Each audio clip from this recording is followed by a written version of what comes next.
Hello, everyone. So, an interesting part about the play Macbeth, my opinion, was the whole ironic nature of the whole thing. So, both Macbeth and Banquo both kind of like initially dismissed what the prophecy was said because they just didn't believe it. But that first piece of evidence, when he was made the Thane of Cawdor, then they kind of started to buy into the whole thing, and Macbeth kind of like took that whole thing and read with it, especially in regards to him becoming king and maintaining that power. Um,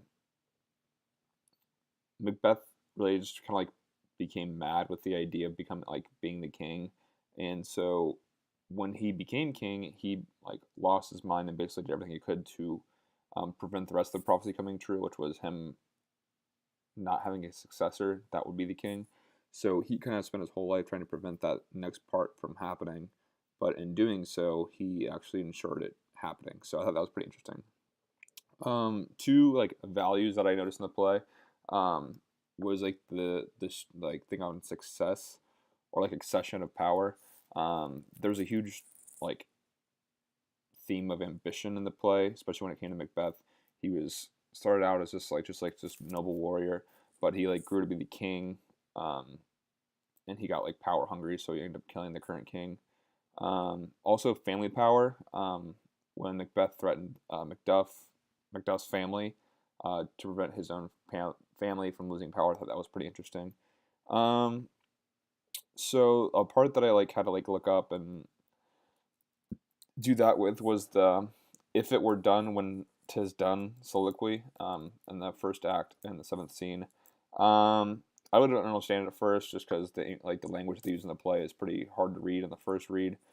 Um, so I'd like look into it more, and like basically what that was talking about was the inner struggle that Macbeth faced when he was trying to decide whether to kill Duncan or do the right thing and just kind of like you know live as the Thane of Condor.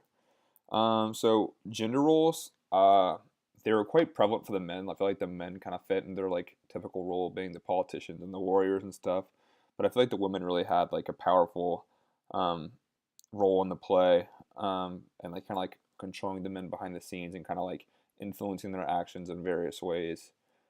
Um, so in regards to what the audience would see back then, if there's like a man or woman on the stage, I think they recognized that it was a man, but in the context of the play, they recognized that it was supposed to be a woman, so I think they viewed that person as a woman and kind of took the role as a woman, like what the woman would be saying, not necessarily just a dude up there talking.